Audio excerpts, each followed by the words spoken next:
বন্ধুরা দেখো, আমি দেশ ছেড়ে বিদেশ এসেছি। কিসের জন্য এসেছি জানো তোমরা? টাকার জন্য। ওকে, টাকা এমন একটা জিনিস, টাকার কাছে মানুষের না লুহাও কথা বলে, হা করে কাঠেও কথা বলে, লুহাও কথা বলে। ওকে, এই যে আমার পিছনে আছে একটা দুর্দর্শ মূর্তি, ওইটাও টাকার জন্য আসছে, বুঝছো? টাকা এমন জিনিস ভাই রে ভাই। বিদেশে আসি কেন জানো?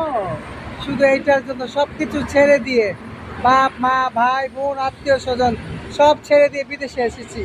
ওকে বন্ধুরা, আমার ভিডিওটা কেমন লাগছে আর ভিডিওটা কেমন হয়েছে, প্রবাসী বন্ধুরা অবশ্যই দেখে আমাকে লাইক শেয়ার কমেন্ট করবে। বাই, সবাই ভালো থাকবেন, সুস্থ থাকবেন। ওকে।